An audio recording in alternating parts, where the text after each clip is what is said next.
Hey guys, this is Annie, and I am starting a blog on my Appalachian Trail through hike. For those of you who don't know what the Appalachian Trail is, it is roughly a 2,189-mile trail that stretches from Baxter State Park in Maine to Springer Mountain in Georgia. It will take me approximately 100 days to hike this. Now, I might not hike it in 100 days. It's a pretty big challenge. I just plan on kind of taking it one step at a time, and if it takes me more than 100 days, I'm not gonna worry about it. It's a big trail. The last guy I was talking to, he said that he had just finished, and it took him about 120 days, and he was packing in. He said the White Mountains slow him down, and I hear that from a lot of people. So, yeah. So we'll see how long it takes me. But I got here about 10 o'clock this morning, and it's kind of funny because I had called and I'd made reservations online. Not online, I had called and made reservations, but the lady, she accidentally booked me in a handicap spot, and so they had to switch my campsites around, which is okay, it happens. But I'm all set up now. I got this nice little shelter, and I have my tent in here. It is a Hexamid Soloplex, I believe. I bought it last year. It's by Z-Packs. It's really great. Weighs less than a pound, I'm pretty sure. Been a bit since I've looked at the specs on it. But it's a freestanding tent. It uses tent stakes and one hiking pole to keep it up. My plan right now is I'm going to camp here tonight. Tomorrow morning, Monday, I'm going to start my Appalachian hike. That will have me taking the hunt trail up Mount Katahdin. The ranger said it's about a 5 to 6 mile hike. It should take me most of the day. There are chances of thunderstorms tomorrow, so I'll have to really book it up the mountain in order to avoid the lightning up there. I'll come back and I'll camp again in my same campsite tonight, and then because it's, like I said, an all-day thing, and it's still a couple miles to the next campground, so I'll camp here tomorrow night, and then I will officially be on my way to the Appalachians, the Appalachian Trail. So I'm very excited. I am doing this alone, but that doesn't mean that I'll be alone. I'm expecting to meet people along the way, make lots of friends. I did already have a little bit of trail magic, so I got here and I realized I went over my backpack list over and over again, and I thought I had everything. I forgot a lighter. It's the simplest thing, but I don't really smoke, so it was an easy thing for me to forget. But I approached a guy and asked if he had a lighter, and he's like, "No, I'm sorry, I actually don't have a lighter, but I'm picking my buddy up, and he just got done hiking, so he may very well have a lighter for you." So he came over, and that was the gentleman who I had mentioned had hiked the trail in about 120 days. He retired and just said he was gonna hike, and he did it, so congratulations to him. Yeah, first bit of trail magic, day one, couple hours in. So the lighter's important because I need it to light my stove, and I have everything I need. Basically, it boils water. I have a couple snacks that I could have gone off of, but yeah, so very lucky to have bummed a lighter off someone. The bugs out here, they're pretty bad. I have a really nice bug lotion. Actually, let me get it. I'll show it to you guys.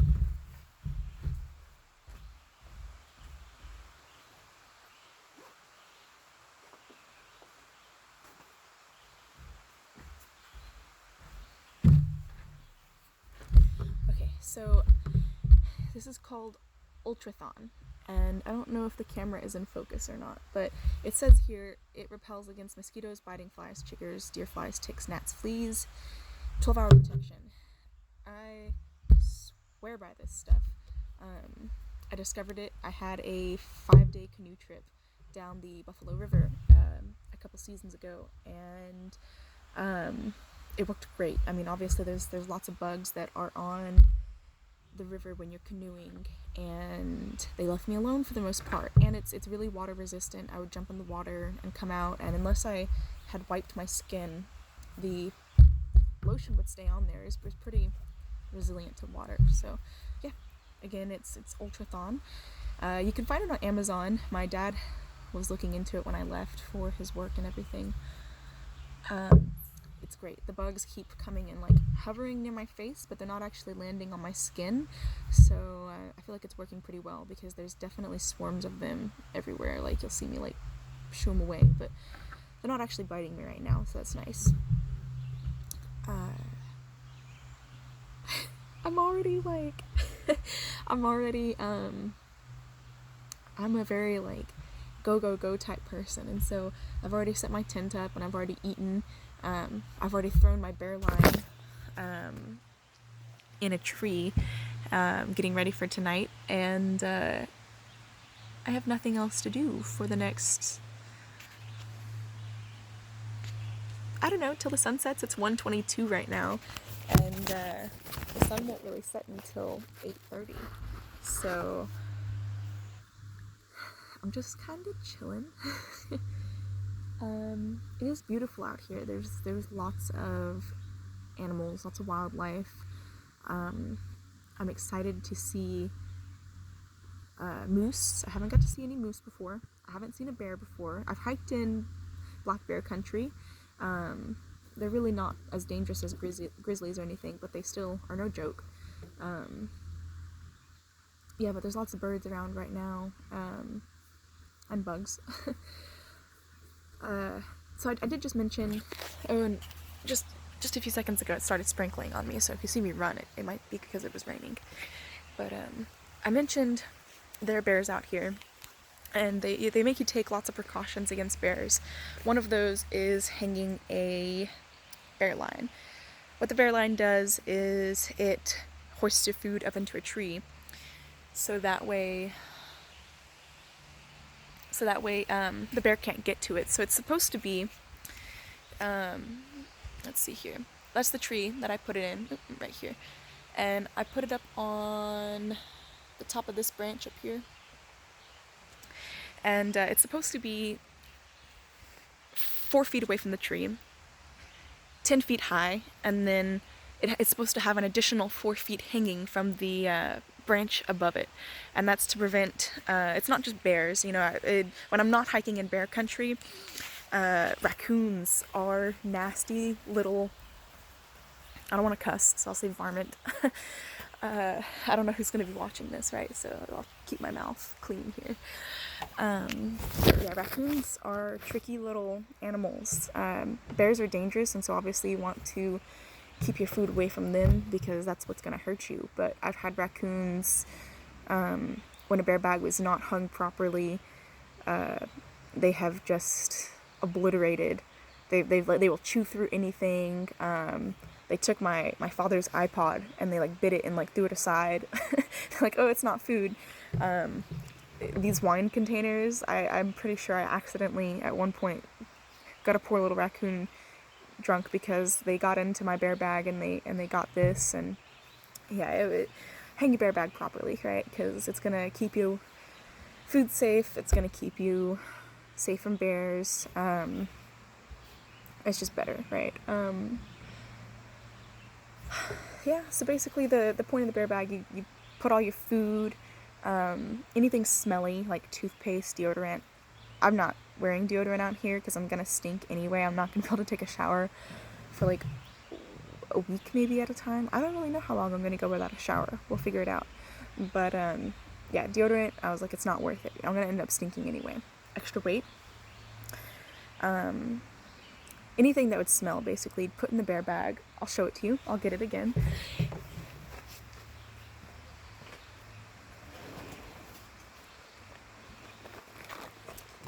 This is my food bag here.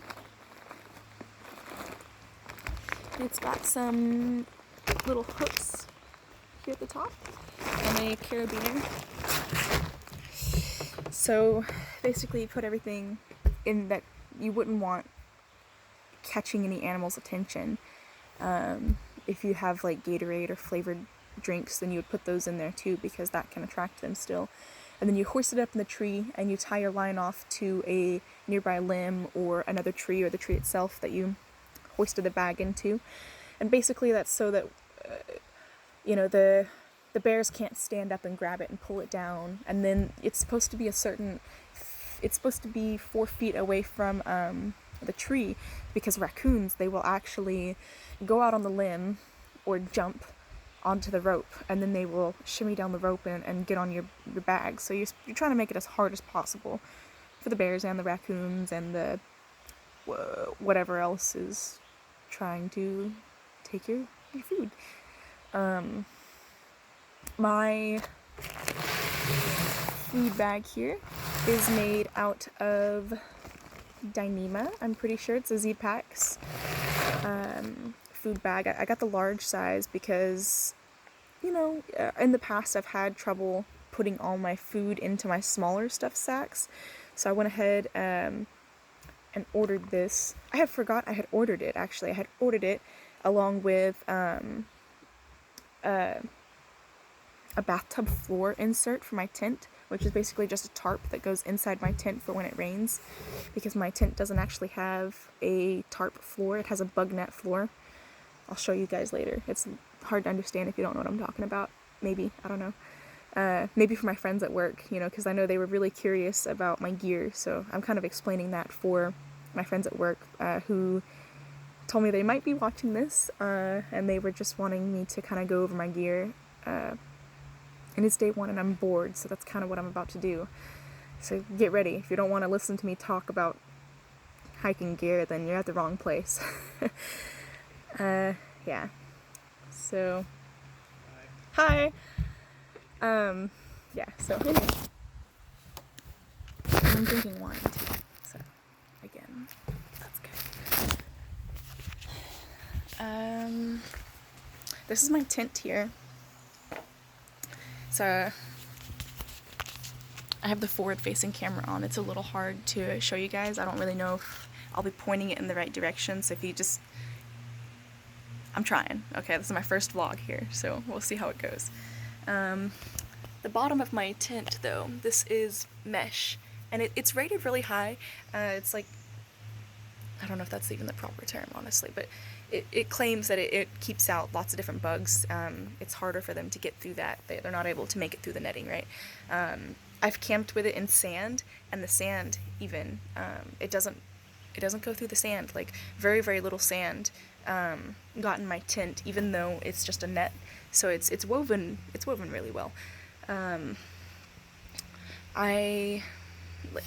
might have mentioned it already, but it's a freestanding tent.